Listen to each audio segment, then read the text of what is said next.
Well, hello, everyone, and thank you back. And we'd like to welcome you back to the Base Whisperer podcast. We're going into our fourth week, and what we're deciding to move forward with in our fourth week is having a guest, which we'll get to in 2 seconds. So again, my name is Roger Michelle. I'm one of your hosts, our co-host Tom Benedetto to my left, and our special guest that we'll be bringing on is Mr. Craig Everett. Hello, Craig. How are you today? I'm doing well. How are you guys doing? Yeah, we're doing excellent. Excellent. Good. So we have some things we're going to go over real quick as far as giveaways and and some promo codes that we have for all you guys. So this is Tom. Yeah, guys. Welcome back to another week here. I got some cool, exciting things coming out next couple of days here. So tomorrow, check in for our promo codes on Friday.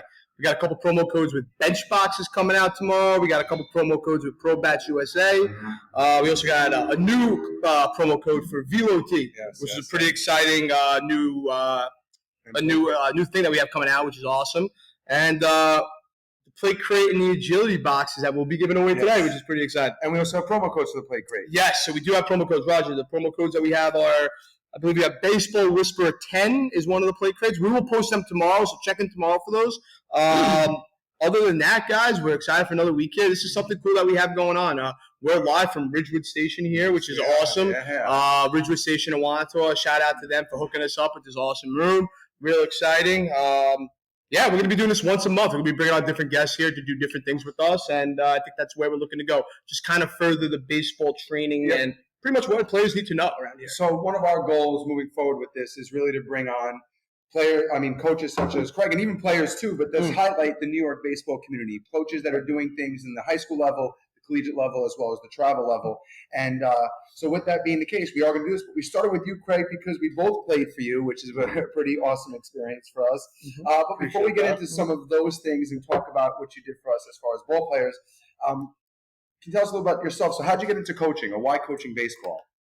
I probably got into coaching because my playing career ended at an early age. Okay. Due to injuries, and I believe I was 20 years old, and kind of trying to figure it out. Like I played 1 year at Queensborough Community College. I did go back for another semester, the fall semester, and I was like, I don't really feel like going. School's just not for me right now. I'm not going to play ball. So actually, I dropped out of school, and I worked in a bagel store for 2 years. Oh, wow. Yeah, I don't know how many people actually know that. And then after 2 years of waking up 6 days a week at 4 o'clock in the morning, I'm like, all right, there's got to be an easier way than making $7 an hour at a time. Man, and I was working 70 hours a week, and I was like, all right.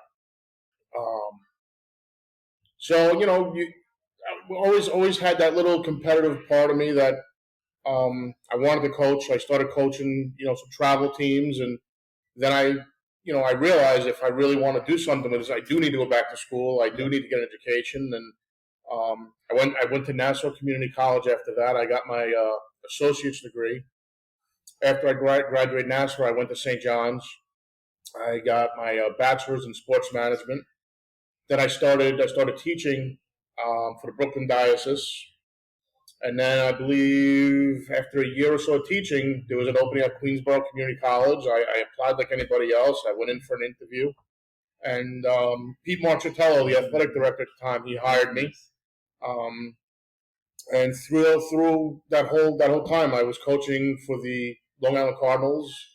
It seems like it's a long time. I mean, it's over 25 years ago already. It's crazy. It's crazy. It's amazing how you look back and your players are in their 30s. But it was a lot of fun, and looking back and the road that I took to become a collegiate coach. It wasn't an easy one. I certainly wouldn't want my kids doing it that way, but that's how I did it, and that's what worked for me. And I've been doing it. I've been in the college, coaching at the college level for 20 years now. Now, you had some really good success at Queensborough. You won a region there. We did. You had 2005. Yeah. You want to elaborate on that? That was what a run you guys had there, eh? We were the 2 seed. I believe we were coming off our third conference. I believe that was the third of a 3-year run for conference championships. Yep. And you know what? The team just got hot and put it all together, and it was really the Regents one was really crazy. And I remember playing in the first game. We played Nassau Community College, and we get down big early, and we chipped away. We came back, and I believe we had back-to-back home runs. And before you know, we were up a run. At that time, we had Felipe Martinez, who was our starting third baseman. He actually led the nation in saves that year, also. Yep. So once he never blew a save the whole season. Just came in and got it done. So he came in, 3 outs. We get to the next day. We play Suffolk, who was the 1 seed. Great, very, very good team, coached by Eric Brown. Always put out a good program. Legend. And we get up big early. I think we're up like 10 runs at one point. Rare. And we had some luck. I know I told you guys a story before. We had this kid early in the game. We had first and second, no outs. We call for a bunt. The third baseman crashes all the way in. Our lefty batter puts a bunt down. He bunts like a line drive down the left field line. The ball rolls. A run scores. We had second and third. And then we had 3 consecutive doubles. And then I don't remember who pitched that game. Actually, I think it was Danny DiGuardi was pitching that game. And Suffolk started coming back. And I want to say we were probably up 5 runs. And I go to Rich Caston, who was our pitching coach. I'm like, do we bring Felipe in here? Like, we're up 5. So he's like, let's bring him in. And Felipe just doesn't have it that day. He just, for whatever reason, he doesn't have it. You wrote him? To make a long story short, and I don't remember the exact scenario how it happened, but it ended up being bases loaded. We're up 1 run. So they scored 4 runs off the kid. 1 out. Ground ball to shortstop Dave Mercado. Double play. We win the game. So, that was a magic run for you guys that year. The Nassau game, you also did say that one of your ex-players, Jeff Tamaris, was a solid glove. I was getting to that. I was getting to that. So the next game, the championship game, we played Nassau, and it was back and forth. Junior Ramirez pitching, best game he pitched in 2 years for us. And again, we score. We go ahead, like you said. They were up. They should have closed the game. And Jeffrey Tamaris, who was an All-Region, he might have been an All-American that year. A ball that was probably maybe 20 feet in the air, playing second base. So he just dropped it. And our next guy, I'll never forget, Tommy Rio. It's a 2-run home run. That's right. And we take the lead. And then the question is, I got to catch. We bring Felipe in. He threw like 50 pitches yesterday. So we roll the dice. He's like, I don't know. I'm like, you know what? We're bringing him in. We bring him in. The first batter, it was like a 10-pitch at bat. Just foul. Strikes him out. The next 2 guys, I don't know. He just strikes him out. We strike the side out, and we go to the World Series. It was great. Junior Ramirez. Yeah. Hey, man. Names there. That's a name. That's some real good Queensborough names. Yeah. Listen, I will say for sure when I got there in 2006. I was a freshman at Queensborough, and when I met you guys, there was a lot of talks about what was going on with that World Series team. And we tried to come in and emulate it a little bit. For us, it didn't work out as well as that team. But we had a nice little run in the regional, though. Yeah, we finished second in the region. I remember you had a bunt single against Nassau. I remember that. Bronx. And on the next bit, at the Bronx, I was actually just talking to my father about this today because we were talking about doing anything to win. Okay. So I've only bunted in a game twice. I was in 7th grade on a suicide squeeze, got it down. And then it was at the Bronx, and you guys know Queensborough Bronx had that different type of feel going on. Hated each other. We'll get into that. And we were in a tie game in like the 6th inning. But that in those days it was 7-inning doubleheader games, and it was a tie game, and it was runner up first. Laid down a bunt, got a bunt down, and from there I think I remember got to you were shocked. You were shocked on it, and Alex Gomez hit a 3-run homer.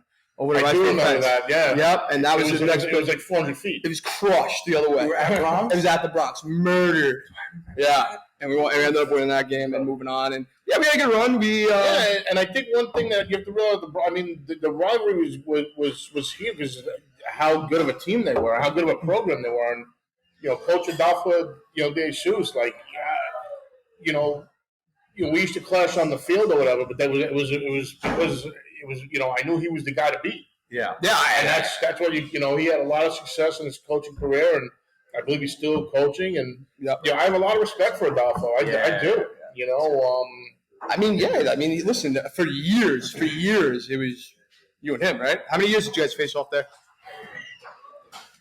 I think it was every year. I don't think I ever played anyone else. I was there for 7 years. I think I played him 7 years straight. 7 years until I got there. Yep. And then you played against Queensborough? No, I played against Bronx twice. Okay. We lost 3-1 our first year, won 3-1 our second year. Yep.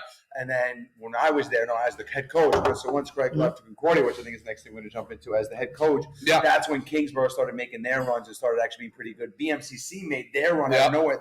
Abe did an amazing job when Abe was there. Abraham Negron, I think his name was Coach Negron. Yeah. He was unbelievable at building that program. Yeah, for sure. So that was an interesting run. So the QCC run, I think we have to spend that another day. So Craig, so from there you went on to Concordia University, so you were able to advance your career. How did that happen? How did that leap happen? Like anything else, there was an opening. I applied. There I met athletic director Yvonne Marquez. Again, just you want to know somebody just helps you along the way in your career. I mean, awesome. And forget about basically he was a father figure to me.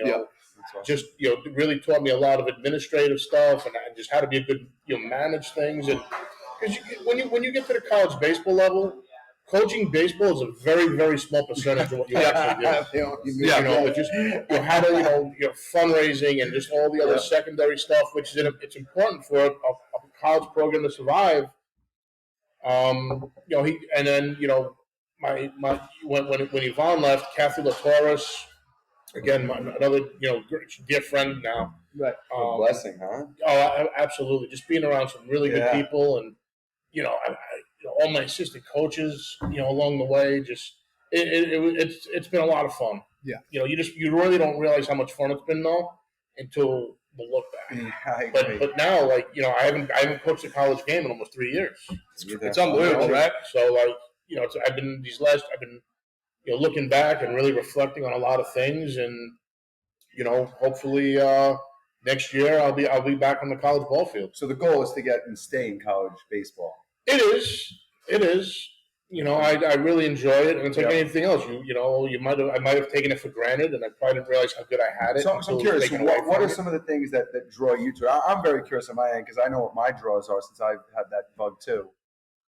Probably the competitiveness and the camaraderie. And not just with the players, but the other coaches. I didn't really realize it until I was in it for a little bit, but these coaches, these other college coaches, your peers, you see them every weekend. You see them every weekend, right? Everywhere you're recruiting, they're recruiting. So you start having dinner with them. You have a couple drinks. You get some drinks and whatever. And again, I'm very blessed with all these people. I call friends today. Yeah, it's crazy. And I want to go to a completely different realm. Sure. So now at Queensborough, you didn't have to deal with scholarships too much. Now, there's no scholarships. No scholarships. So just so the people listening know, at the junior college level, there's no scholarships. Well, Division II, Division III, 1 and 2 JUCO, there is scholarships. Division 1 and 2 JUCO, right? So now coming into Concordia, how did that change the recruiting? Because we got some young players here. How does that change? It was a lot of fun. Yeah. So, for having no scholarships for 7 years to now being fully funded with full scholarships and actually being able to make offers to players that you want to come play for you, it was a game changer. Yeah, it was a game changer, and we had some really nice players that came in, and I really enjoyed working with them. Yeah, for sure. Yeah, so one of the things before we get into the recruitment process, I'm very curious. We played for you many years ago, and we got to 17 actually. The way that you approach coaching, the same way I approach coaching in my career, was definitely more acceptable during those times. So I'm curious how your philosophies and your training methodologies have changed from when you started to today. Well, listen, if I told you I'm the same person I was 20 years ago, I'd be lying to you. Right. You change, you evolve. Yep. One of the things that really changed me 16 years ago was when I became a father. Mm-hmm. Yeah. Mm-hmm. Okay. So once you become a father and you start seeing things from a kid's perspective, you're not as tough as you might have been at some point. You start to listen a little bit, and but that doesn't mean you have to be 100% soft either. Yep. Like you have to find that happy balance. Yep. You know, be yourself. Yep. You know, so I like that. you got to find what works for you and just be yourself. And so with that, as far as like training philosophies and things of that nature, what are your expectations when you go out and start looking for college athletes? Like, what would you say, like, in terms of, like, what would you look for the most? Yeah, like, what's your So listen, again, like you always hear, like the first question college coaches ask about the grades. All right, great, yeah, that's fine. You have to have good grades. Because you got to make sure when you bring a guy in that he's going to actually do the coursework. He's going to be eligible. Right. He's going to be there. So listen, even at Concordia, we knew we weren't getting the best baseball players. Right. Okay, so we always looked for the best possible athlete that we thought we can get through our doors. Okay. So when you get a good athlete or someone you think's good, you could do a lot with that kid. So we always believed, again, and still, Michael, you have to have a good catcher. You got to be strong, short, second.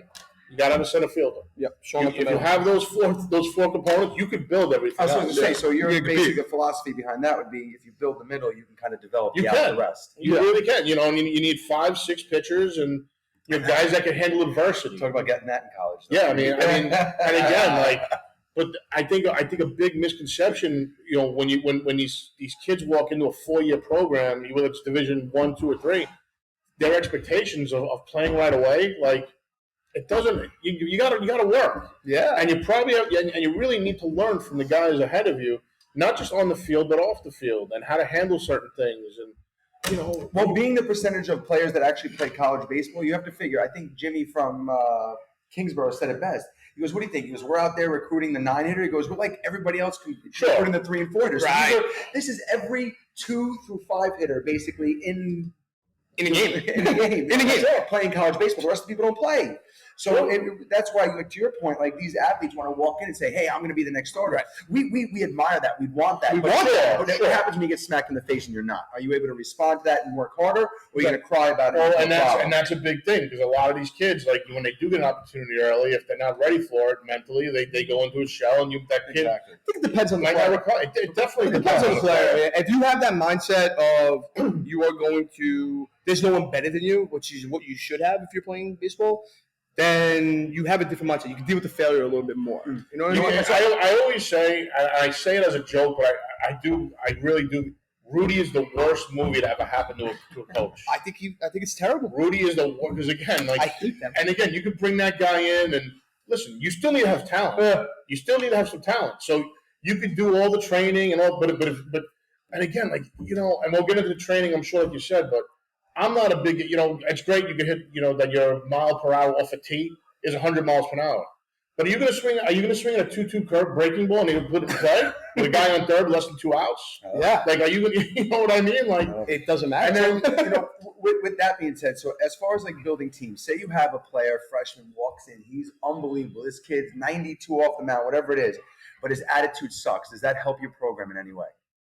Well, that's where you rely on your upperclassmen to try to get through that young man. That's a fair point. And again, like one of the things we really didn't have at Queensborough that we had more at Concordia were the coaches and players meetings. Yeah. Okay. Like don't ever underestimate the one-on-one meeting with a player. Right. Yeah, I agree big time. I know I've gotten a lot out of those meetings. Yeah. Mm-hmm. Yeah. Seeing things from a player's perspective. Yeah. And and some listen, like sometimes you might be, that's a good point. I'm gonna think about that the next time I have to make a decision about something. Yeah, and I think that's like kind of like what we all talk about all the time. It's like you coach players, I coach players, you've coached players. Mm-hmm. You were just saying a couple minutes ago, like you got invited to a player's wedding. Like that's what it's really all about, like creating those relationships. I still keep in touch with all my players pretty much throughout the years. Sure.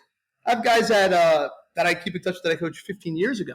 Listen, I was at baseball heaven last summer from one of my son's tournaments, and I bumped into 5 guys that used to play for me at the college level that were all coaching. Like the pride that I had in that,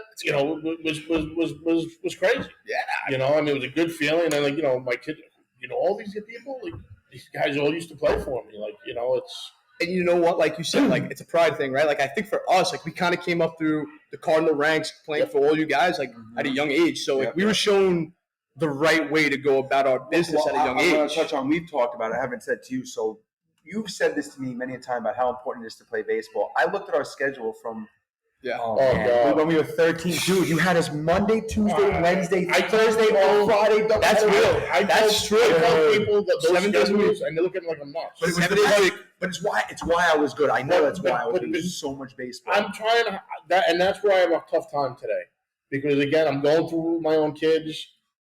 They don't play enough We got to play baseball. more baseball. But all I hear about is injury. Like, listen, you play sports and activities. Kids are gonna get hurt. Yeah. 100%. We used to play on the street and get hurt. You run into I know. Anything. I'll never forget Thanksgiving Day. My friend Angelo Riccobono runs into a Buick. Off a pass. Like it happens. Like you're gonna get hurt. Did you catch it? I believe he was actually down for a while. The point being, though, like these kids got to play. Yes, and in New York, you have such a short window. Yep. And listen, I might not be, I'm sure there's a lot of people out there that disagree, but I don't think playing less games is the Well, answer. so I'll say this. And listen, I'm and gonna that's I just want to bring up this one point. One of the things that I have noticed for years, and I've always said this because showcase baseball has become such a big part. Kids are playing. I started noticing that kids are just playing to play, not playing to win. Yep. And that's why kids don't know how to finish games, because they're only playing 3 or 4 innings. Yep. And then they're putting the next guy in to play. Just in front of the college coaches. And like, as much as I appreciate that, these kids are not learning how to win baseball games. It's not a game. And I want winners. That's what I was going to say. So as like my career, what I do as a trainer, that's all I do. There's no other profession. And even with that being my profession, I still believe that the trainer has his role, but if you're not playing baseball, you're not going to. Doesn't matter. When you're training baseball, you're not playing baseball. You're only training Kenny skills. Powell said it best. You're trained to be the best athlete. Like, right? I mean, It's true though. You got to play baseball. Not playing enough games is really you can't simulate situations. Well, you know what? Let me say. You gotta see it in game live. I heard somebody put up on basically TikTok like saying like, let your kid be a kid, and someone's response to that was the best response I've ever heard. So what does that mean? Let your kid be a kid. Sit in front of Xbox for 12 hours and play video games, because that's what being a kid is today. So if they're all playing baseball and they love it, let them do it. Even 20 years ago, 30 years ago, when kids were playing baseball all the time, what's the percentage of the kid actually making it past college baseball? Oh, no. You know what I mean? So right. I could understand be a kid, but these guys are special athletes. They're special players. Were there life lessons that you took away from the sport that helped you as a man? Oh, of course. I'll tell you right now. At the age of 15, the first Cardinal team that I played on at 15, and I want to say it was either 1990, 1991. It cost my father $100. Wow. But you would have thought, again, my father was very good to me, and he always, when it came to, activities, it was never no. Like he'd pay for it, whatever. Pop used to be on the Florida trip too. He can, yeah. But you I kind of lost my train of thought there. About your dad. So getting back to that, so that $100, you would have think the guy would have, spent $2,000 for you to play with that $100. So again, we used to play the same kind of schedule, but that's awesome. doubleheader Saturday, doubleheader Sunday, 2 or 3 games every week. But at that time, it was more like getting the kids off the street to play baseball. Yeah. And I'll never forget, it was like one Saturday, and all my friends were going to Great Adventure. And I wanted to go to Great Adventure. I really wanted to go. And my father, you made a commitment to this team. I respect You have a game. I love that. You're going to your game. Amen. And of course, I got pissed off. I did, again, I'm 15 years old. I wanted to be with all my friends. Yep. And that's the other thing I want to be with my friends. Well, your friends aren't going to write you checks when you get older. So, to make a long story short, that's when I learned commitment. Yeah. And even though I didn't go to Great Adventure, the game ends up getting rained out. And I sat in my room the whole day because everybody in the neighborhood went to Great Adventure, and I'm sitting home by myself. That's right. But that's, again, a life lesson learned. Like, commitment is commitment. I love that. Sure. All right, 100% thing. We got to go into this part now. So we do have some younger athletes that listen to us, and we wanted to kind of pick your brain on what they should be doing to start preparing themselves for the recruiting process. And what are some platforms? Because I know we hear so much about like these digital platforms. I know as a head coach, I use them minimally. I did use them, but they weren't my main source. So I don't know what you kind of use. Well, again, like that's what's kind of new to me also. So, listen, I mean, if you start seeing like some of these first of all, it's a very big business. Right. So let's not lose sight of that. It's a very big business, and again, I live it. I live with my son. You know, I would say probably freshman year of high school, you really want to start the process because again, if you go on social media, you'll start seeing kids are committing to schools now. I don't know if these schools are committing to the kids, but these kids are committing to the school. Yeah, that's a whole other story, right?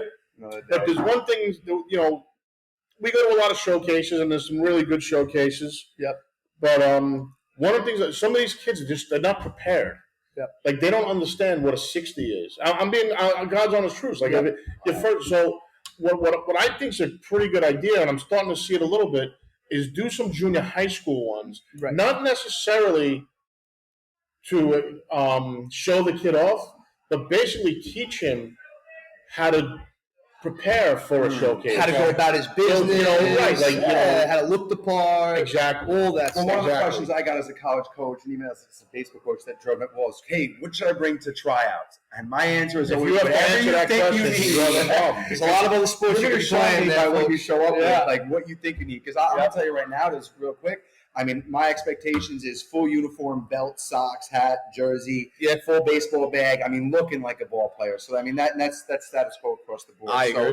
And I agree. So that's actually a good point because you make, to experience the showcases at a lower level, but don't make that your baseball career. So you kind of get the exposure to it, but you're still prepared to play real baseball. Right. Sure. I like that. So, I mean, and once you start, developing, is there like a way that you look at your recruiting? Do you single out, like I know I've heard before that Florida schools only recruit middle infielders and transition to outfield. I mean, I don't want to really speak on other schools' philosophies, but again, like, what's yours though? What's your philosophy? Well, I kind of do agree with that a little bit because I usually, and again, listen. We're rolling for that 230-pound right fielder that's going to get the whole 400 feet. I get that. But again, like I said before, those middle infielders are very athletic. So you could put those guys all over the field. And again, like, speed does not go into slumps. It does not. No. I agree with that, and that's one of the big things I've said to guys. I actually had a guy all the time from college actually just tell me he's like, I started bunting rods. I'm like, why? He's like, I one time had a college coach tell me you could raise your batting average by 40 points. Oh, there's no doubt. Yeah. I mean, listen. I'm like, yes. If this was practiced at the major league level with that shift on, those guys could be dropping bunts. 100%. But even playing for you guys at Queensborough, we worked on bunting. Yeah, I was saying that. That was a huge part of our practice and everything we did. It was bunting, hitting runs. Like we played the game the right way. We probably in my coaching career, we probably lost more games either not being able to put a bunt down in a key situation or not being able to defend the bunt in a situation than giving up a big home run. Yeah, absolutely, 100%. And again, games might get lost early on. Late. It just when you lose a game late, it just gets glorified. But you might have lost that game in the third, fourth inning. Right. Yeah. No, I agree with that big time. So I guess my last big thing as far as like player like character and stuff like that. What does a player have to do to secure a starting role on your team? Well, you got to be able to play. That's fair. You got to be able to play the game. And what can you do for the team? So that's actually a very interesting statement. So like when you say what can you do, does that run deeper than just the talent? Like is there other things like as far as team player, leader, bench player? Yeah, absolutely. I mean, listen, every team has that guy in the dugout in that far corner. That's not happy. And you see it, and you see it, and every the coach is like, we have 30 guys pulling the same rope. No, you don't. You don't. There's always those one or two guys that's not happy. Look at the transfer portal. Yeah. If these guys are transferred all over the country now. Yep. And they're going, they're making the best deal or whatever. Yeah. But when you get questions over there yet? When you get your opportunity, you gotta make the most of it. And you don't take guys out that are hot. Yep. Yes. You don't take guys. You ride them and you see where it goes. Yeah. No, 100%. Hey, listen, we talk about it all the time, right? As a player, and I think me and you've had this conversation recently. It's not necessarily in baseball. I hate to say it, it's what you've done for me lately too. You're hot, you're playing. It is. You're hot, you're playing. I remember our sophomore year. I'm going to throw a name out there. Louis Rojas. Oh, my God. Got a big hit off the bench. Remember a game against Suffolk? Yeah. We were getting no hit. Yeah, I do. Let me tell you something about Lou Rojas. Look, that he was a tall outfielder. Tall right fielder. Let me tell you something. And catcher. So no. Lou Right fielder. Rojas was on the world. Yeah. He was on the World Series Queensborough team. Yes. Yep. I started him. He sat the first 2 games of the tournament. Yep. I played him in the championship game. Lou, with guys on base, when running back, caught a ball over his head. Yeah, Lou made Like, plays. Yeah, I'm telling you. Tom Reel comes up. He goes, "How did you know to play him today?" I said, "Honestly, the guy just deserved the shot, and I gave it to him." That's it. That's all taking the But you know what? Because I knew, like, you know, listen, you want to win that third game. Oh, yeah. But I knew if you know, Yeah. I knew I had some house money I was playing with, so we took a shot and right guy, right spot, and But that's a great thing. So like Lou Rojas was a teammate of mine. very hard worker, Very hard-working kid. Absolutely. Was he an everyday starter? No, not really. Hard-working, always on the tee, first one there, last one to leave type guy. Yeah. Give it an opportunity in the next year with me. Got big hits in that whole playoff run. Yeah, he did. He just always seemed to get up with men on, and Listen, he liked it a there's little nothing, bit. you know, there's nothing wrong with not playing every day when you know as Yeah. an underclassman. But you're expected to come in and practice every day as if you are playing every day. When your number's called, And then gotta be ready, man. Next man up. It's Gotta be ready. no truth in poetry. I mean, I know it sounds good, but you know, another thing about college baseball, which I really didn't realize it until I was really in. You get those injuries, like those 2 to 4 week injuries. That's half the season. Yeah. That's half the season. Yeah. And you know what? You might not get a guy back. Yeah. So Hey, I had my injury for you in the fall. I don't know if you remember. hamstring. Butt injury. Remember that? Butt injury. Butt surgery. I do remember. I'm sitting on a pillow in practice for 2 weeks straight because I had surgery on my tushy. Oh my god. That was another one I got definitely played their role, and like, I think you touched on it too, like how how hard are these guys working? Like that's the biggest thing that I noticed as a college coach. Like you give them these opportunities and these platforms, and these guys like just some guys like you said they just don't buy in, and then that's where they like the standoff happens and the pushback. And you know what? Then that's that player's fault. 100%. Absolutely. That's that player's fault. And look, coaches make mistakes. Yep. We've all had guys in our programs that just didn't after it just didn't fit. But again, you're not going to become a better baseball player practicing with the team. Right. You'll learn team concept and you'll do things as a team. But if you're not going to work at least 4 days a week on your own, and again, you don't need to put in 5 hours a day. Put an hour, put 2 hours in. Go take 100 ground balls, take 100 fly balls, take some swings. That's how you get. That's where you get better. And that's a special relationship you build with yourself too, which I think is as an athlete. It's only you in that batter's box, man. Oh, you in that mound. How about this? I have an 8-year-old that I coached. Okay, Yeah. This kid was 11th in the lineup, and all of a sudden, everything goes down. I don't see the kid for 2 years, and finally after 2 years, I get to train him again. Now he's 10. His swing is unbelievable. I'm like, where are you batting in the lineup? He's like, first. The kid went from last to first. I go, what have you been doing? He goes, every day at 5 o'clock. He's like, I put on a different Instagram or YouTube hitting video, and I practiced that video for an hour. And the kid went from the bottom at 8 to 10 years old. Yeah. I'm saying, like, that's the stuff that's crazy. And again, if everybody put that kind of effort into it, you'd have a much better program overall as a college baseball coach, which you love. But like you said, it's very hard to build that. And that's what really separates the ball players that are going to be the ones that are going to be okay in college, don't finish college, or actually excel. You can make excuses to yourself all day long on why you can't do something. Right. We all do it. But if once that starts getting into affecting your craft, 100%. You might listen. And I always say it. There's so many other fun things you could be doing other than playing baseball. Like if you're not going to really commit to the game and do it, go fishing, go skiing. Like there's so many more fun things that you could do 100%. than grinding it out on the baseball field. As much as I love it and whatever, but I committed my life to the game. Well, I know that personally. So I played for you firsthand. I know how important commitment was. It's actually one of the things that stuck with me. I'm very committed to the things that I say I'm going to do. And part of that was never going on a spring break. Never. My friends used to go on spring break. Never once in my life. I never got to experience it. I've gone on a spring break. Spring break. This year, this is the first time I've been away with the family during that February break. Because we're always coaching. That's right. In 20 years. Amazing, right? And then tomorrow I'm going to opening day with my son. I haven't been to an opening day since I was probably in my early 20s with my father. Because Regent Day. Because again, like I'm usually coaching. Yeah, So that's crazy. It's crazy, man. I'll kind of like Taylor kind of finish it off with this, but sure. Yeah, I don't think many people appreciate what the college coach's grind is. You alluded to it. It's not much coaching. It's not much coaching. Yeah. It's a lot more managing everything and doing everything, and it takes a toll. And even for me, taking this step back the last couple of years, I didn't realize how much my life was actually governed by college baseball. Listen, I would drive again. I live in Long Island. I live in Lynbrook.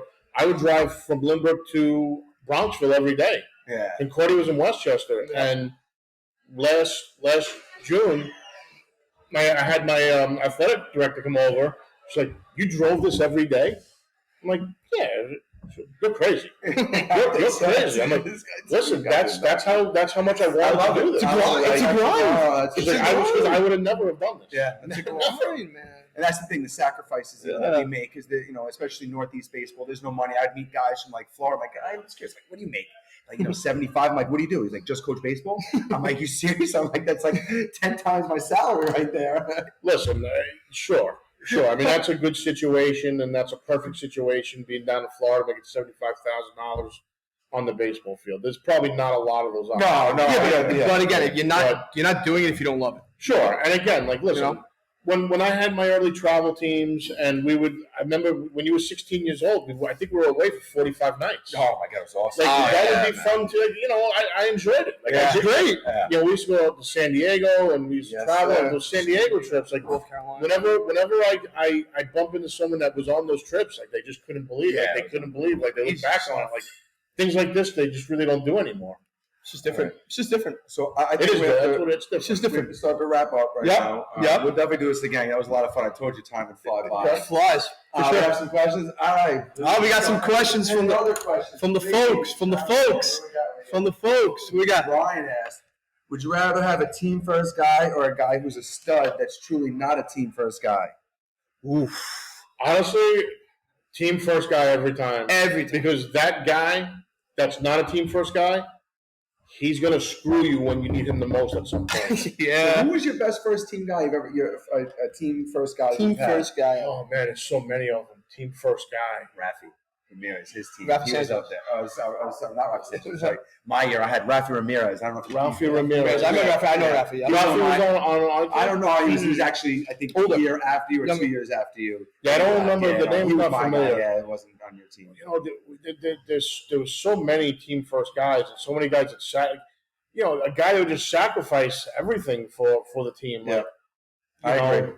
There was just so many guys to just say one guy would be really. That's fair. That's fair. I appreciate that. And I agree too. A team first guy is something that's much more beneficial. We've had guys that are a me guy, and those guys, like you said, they will always find a way to burn you or do something. Yeah, at some point. Yeah, it's gonna happen. It's gonna happen. It's inevitable. Every time. It's inevitable. We agree. Any other questions on there? So we're good.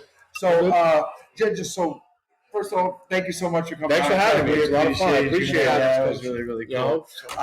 And then as far as our stuff, so we'll have all our promo codes coming out. We got more to come, so just keep watching our stuff. Yep. Our goal is to try and reduce costs for baseball gear and get out some other really, really cool stuff. Yeah, we're just trying to provide you guys with so many free resources that can help you become a better player. We'll have the bench boxes promo codes out tomorrow. We'll have the Pro Bats USA codes out tomorrow. We'll have the Velo T, which is a really cool new thing that we have coming out tomorrow. We're going to have our giveaways tomorrow. Well, tonight, actually, we're going to post them up. So look for that video after the show. And giving away the play crate and the agility box. Got some cool stuff coming. Awesome, man. So where can they find you? Yeah, you can find me at the mobile coach _LI at Instagram. I'll be posting a bunch of stuff. So enjoy your week. Happy Easter to everybody. And Raj? Craig, any closing statements for you? Anyway, just again, this is a great thing that you guys are doing. Thank you. I appreciate you guys asking me to come on. It's been a lot of fun, and I look forward to doing it again when you guys will have me. And, good luck with the show. Awesome. Thank you. And Roger Michelle, the Baseball Whisperer, at baseball_whisper on Instagram and TikTok. We look forward to seeing you guys some more. And actually, stay tuned because we will be starting our Baseball Whisperer podcast IG as well tomorrow. So we got some cool stuff coming on. All right, guys. Thank you so much. We'll catch you later. Bye. See you guys later.